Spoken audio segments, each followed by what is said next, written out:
নমস্কার। আগামী সেপ্টেম্বর মাসে কিছু বিশেষ রাজযোগ দেখা যাচ্ছে, সেই সম্পর্কে আজকে আপনাদের সামনে প্রতিবেদন তুলে ধরব। আপনারা যারা আমার সঙ্গে আছেন, আমার চ্যানেলটিকে ভালোবাসেন, তারা অবশ্যই সাবস্ক্রাইব করবেন, শুধু শুনে স্কিপ করে যাবেন না এবং লাইক শেয়ার করবেন।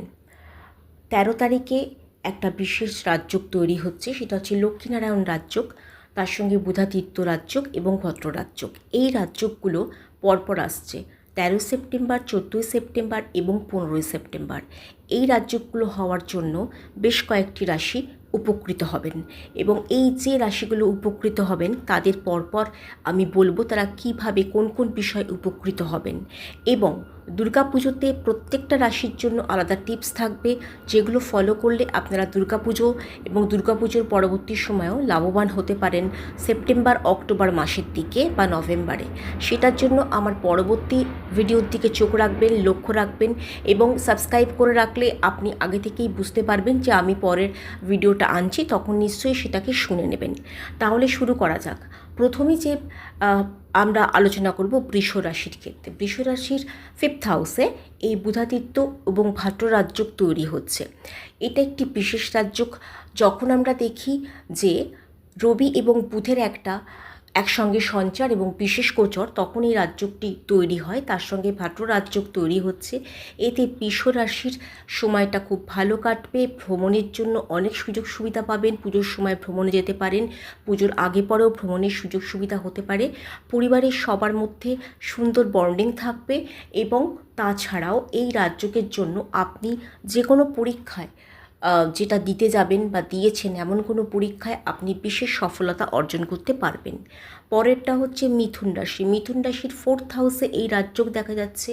এই রাজযোগটা থাকার জন্য আপনাদের আটকে যাওয়া বিভিন্ন কাজ, যেগুলো এতদিন অবধি আটকে যাচ্ছিল, হয়েও হচ্ছিল না, সেই কাজগুলো আপনারা করতে পারবেন, ত্বরান্বিত হবে, এগিয়ে যাবে এবং সফল হবেন। আপনাদের অর্থ উপার্জন বাড়বে, অর্থ উপার্জনের অনেক পথ পাবেন এবং সমস্ত কাজগুলোই আপনাদের বেশ সুন্দরভাবে ব্যালেন্সভাবে এগিয়ে যাবে। স্বপ্ন পূরণের আরও একটি লক্ষ্যে, আরও একটি পদক্ষেপে আপনারা এগিয়ে যেতে পারবেন।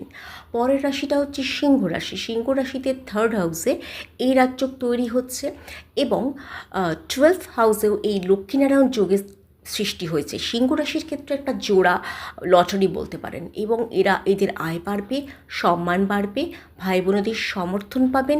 ভাই বোনদের সমর্থন একটা এমন জিনিস যাদের ভাই বোন আছে তারা বোঝেন, বা যাদের কাজিন সিস্টার ব্রাদার আছে তারাও বুঝতে পারবেন যে এরা অনেকটা সফলতা অর্জন করতে পারেন, কারণ একা কোনো ক্ষেত্রে এগিয়ে যাওয়া সম্ভব নয়।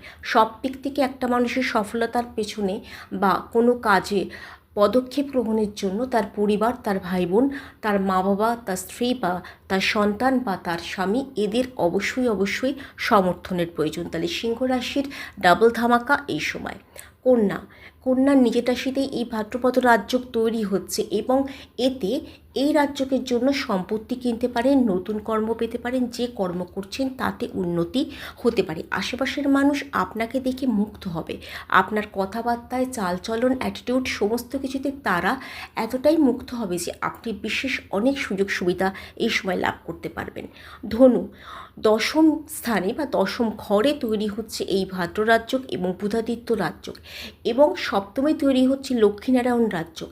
এইগুলোর জন্য আপনি অবশ্যই ধনী হবেন এবং যাদের কোনো মেটাল জাতীয় সমস্যা আছে বা কিছু অসুবিধা তারা আগে থেকেই জানেন, তারা হয়তো সেভাবে ধনী হতে পারলেন না, কিন্তু অবশ্যই আপনাদের হাতে আগের থেকে অনেকটা বেশি টাকা পয়সা আসবে। বাদবাকি গ্রহদের যদি সমর্থন বা নক্ষত্রের সমর্থন আপনাদের বাচ্চাটা ঠিকঠাক থাকে, তাহলে অবশ্যই আপনি ধনী হবেন, বড় সফলতা পাবেন জীবনে। অনেক রোগভোগ, যেগুলোতে পূর্ণ রোগভোগে ভুগছিলেন, সেইগুলো থেকে আপনি মুক্তি পেতে পারবেন। বাদবাকি যে রাশিগুলো সম্পর্কে বললাম না, কর্কট, মেষ, তুলা, বৃশ্চিক, মকর, কুম্ভ, মীন, তাদের জন্য বলবো আপনারা আমার পরের অডিওর দিকে চোখ রাখুন।